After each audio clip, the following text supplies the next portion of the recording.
Brought to you by CGTN Europe.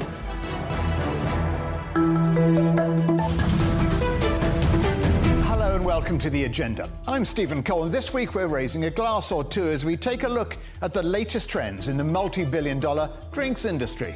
We'll consider the cost of the coronavirus pandemic and how it's changed our drinking habits. We'll be finding out why business is booming for the distillers of gin, and why we should be looking east for the next big thing in the world of wine. Well, joining me now to have a look at those trends in more detail is the drinks editor from Global Data, Olly Wehring. Olly, just basically sum up the impact that COVID-19 has had across the drinks industry. It's going to be a bit of a cliche to say it's had a seismic effect. It really has had a massive hit for the drinks industry, particularly when it comes to consumption location.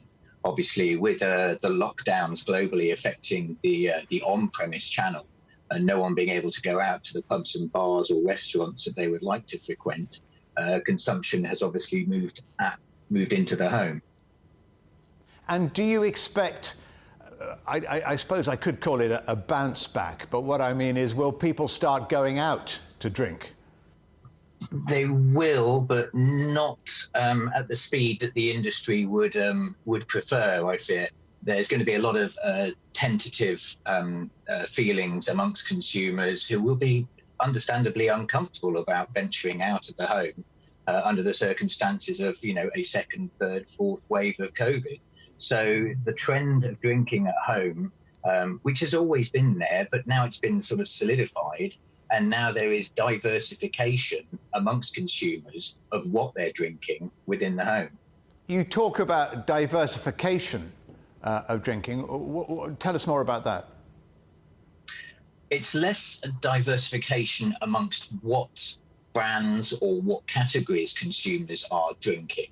It's more about the price points that they're drinking in. When the lockdowns came into effect towards the tail end of March, what we saw was a lot of stockpiling and consumers reverting to tried and tested brands rather than experimenting as they had been keen to do sort of pre-COVID.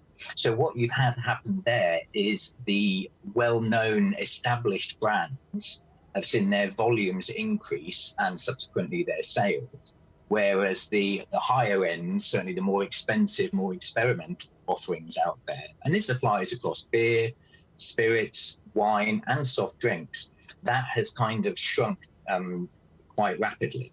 There will, however, be a sizable bounce back as consumers look to indulge once again after, the better part of 4 months of being stuck in the home and worrying about whether they get paid or whether they're ever going to leave the home again. You say a sizable bounce back. Is that certain? Yes, I think it is. What we've seen in China, which obviously is ahead of the rest of the world, is you've seen luxury companies such as Moet Hennessy, which is owned by LVMH, that's Louis Vuitton, they only operate in luxury. They saw a sizable spike in their sales once lockdown lifted.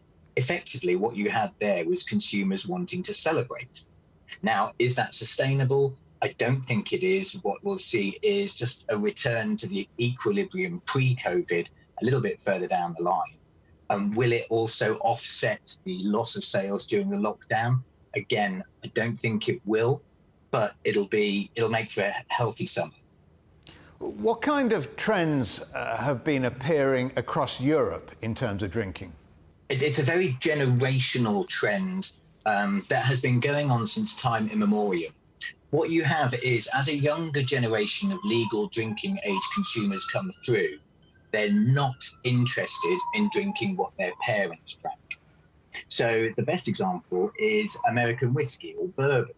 In the US, for example, you had our parents' generation who would, the fathers would, have a beer and a bourbon. And now what you've got is consumers coming through and they're less interested in doing that. And that's just generational. Now, what we've actually got with bourbon is the current generation of 18, 21 to 30 they're really interested in bourbon again because it's skipped. So you have that generational trend that's always been there in drinks, and it's cyclical. You can kind of see it coming. Gin is in now. Will gin be in a generation's time? Probably not. Will it be back in the generation after? Probably. So at the moment, the fashionable drinks, in Britain and perhaps in Europe, gin, vodka, craft beers especially. Almost everywhere seems to be producing their own craft beer. Yes, gin, definitely. That taps into the sort of experimental trend, wanting to try something new and also avoiding what your parents drank.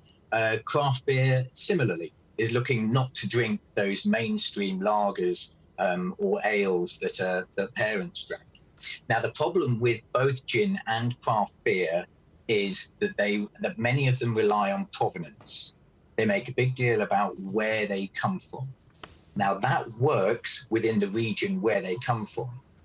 However, try to break that out beyond the region and try to go national, that's going to be quite difficult. So if there's a reliance within the brand and the brand proposition of making something about that provenance, that kind of handicaps you a little bit. OK, we've talked about alcohol. What about non-alcohol drinks? Have people seen any healthier trends during lockdown? The health and wellness trend was well on its way prior to the coronavirus. It's picked up very much over the last 4 months during COVID, for sure. Now, it's difficult to say whether that will have accelerated the trend of health and wellness, because, like I said earlier, we're going to have a spike of celebration and indulgence, and to hell with health and wellness for a bit there. So it's going to be an interesting few months for that trend. And what are you drinking, Olly? As a drinks journalist, I try to temper it. I'm a big craft beer fan. I like my gin, but I don't think you can beat Scotch whisky. OK, last word to Scotch whisky. Olly Wehring of Global Data, thanks very much for joining us on The Agenda. A drink once considered rather old-fashioned has become a go-to tipple across the generations, and that's gin. One couple have opened their own distillery to serve it to their locals in the south of France. QVT is made with local ingredients for an aroma which captures the essence of Provence. And its makers, Justin and Anna Matterson, join me now. Justin and Anna, what took you to the south of France to make gin and vodka? Well, it was a long, round journey that involved sort of 15 to 18 years in Africa and 2 young children. And the decision to come back and educate our children in Europe. And Anna's Swedish, I'm British, so we shouldn't. So we decided to position ourselves somewhere neutral. And we both enjoyed being in Provence when we were younger. And so it was a sort of a natural place to head to. And it's a fantastic part of the world. It certainly is. But I know Provence for its world-famous rosés, not for gin and vodka. Well, I mean, that's absolutely true. One of the things we noticed when we were exploring down here was there was some fantastic local wine, but almost no locally made gin or vodka. And slowly but surely the idea of QVT, which means 83, which is 83, it's a bit of a mouthful, but it's the department of Provence where we live. So we saw that there were no locally made gins or vodkas, and that's where the idea of QVT came from. Is there a history of distilling in your part of the world, in Provence? I mean, gin and vodka? Because the French aren't really renowned, Anna, are they, sort of for making gins? No, that is very true, and I think we're spearheading it down here in terms of gin. But there is of course the eau de vie and the pastis and to a certain extent absinthe as well as part of the local tradition. So there is a bit of a distilling tradition, but not at all in this way. And so we found that there was I think people have found it to be quite interesting, but when we set it up, I don't think even customs knew how to handle us because we didn't quite fit into their model. The French do have, obviously, they love an aperitif. Is that how they would drink it? When we were starting to craft the ingredients for it, we wanted to try, and a lot of gin makers are trying to do this, is to try and make gin a more simple drink to drink, rather than always using tonics or other ingredients. And we like to think that we've got part of the way there. Certainly, some of our French friends down here have tried it just over ice and really enjoyed it, which is a hugely satisfying result for us. And are you aiming at a local market or eventually aiming at a bigger, broader market? Both. We certainly want to make sure that we can spread it locally, and we want to have our local roots, and we try to source all our ingredients locally, and we want to make sure that it is properly Provençal. But we are also hoping that people across the globe, in particular people who have enjoyed Provence, that when they can't come here, we could send a little bit of Provence into their glasses wherever they are. We are already partly in the UK, partly in Sweden due to our roots, but we are hoping to expand further. What are the economics of setting up a distillery? I mean, I can see a magnificent still behind you, but do you get your money back? Well, that is a great question. I'm not really ready to answer that yet. We set up the distillery because we wanted to embed ourselves in the community, and rather than just come and live here and do consultancies. Whether we get the investment back will depend on how successful we can be. But it wasn't really set up, to have a fast return. It was set up to create something, hopefully with some longevity down here. When you consider the Scottish distilleries, they're part of the landscape. And I hope that QVT in time will become part of the landscape in Provence where we are.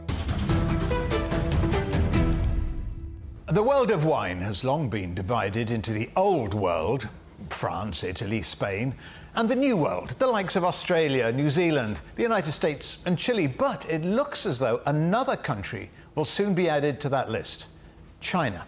Here with me now is wine expert and author of the book, The Chinese Wine Renaissance, Janet Z. Wang. Janet, what's exciting about Chinese wine now? Hello, Stephen. Hi. So Chinese wines, I would like to suggest, is a new old world wine region, in the sense that it's new because it's just coming onto the radar of consumers. But it's also old because China has had a very ancient history of making wine from grape for thousands of years. China is really having a renaissance of this new love for grape-based wines. And also Chinese wines, because of the vast terrain of China, it will soon be offering very interesting lands and characters for the wine world to taste. Given that China is one of the largest wine producers, how is it that we know so little, in Europe anyway, about Chinese wine? Is that down purely to a lack of marketing? Well, there are several reasons. So China is a top 10 producer, as you very rightly noticed, that it's a very large producer, but a lot of the wines are right now consumed domestically, and very little is exported at the moment. But that is changing. Some wineries, especially the fine wine sector, are definitely looking to expand and looking to become the new China name card of China, in the future. Because there has been quite a large investment, a Chinese investment in Bordeaux, for example.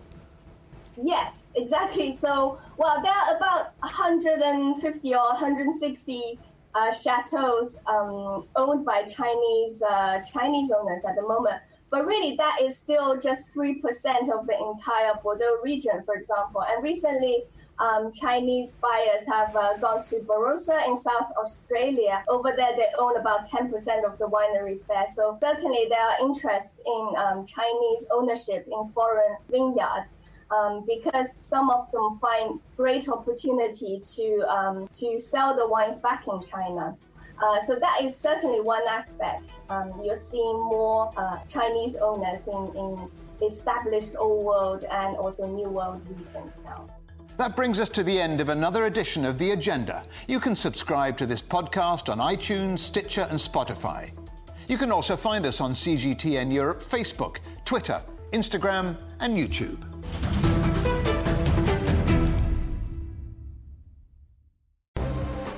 The most interesting questions. Are there other living beings beyond Earth? Will man or machine be in charge? Great question. Always have more than one answer. Well, hold on, let me just draw up a list. And always come from more than one person. That's where the credibility lies. The concept of having a machinery which is alive and evolving didn't wait for us. The end of inequality of incomes and wealth around the world, can you imagine how difficult that is at the moment to achieve?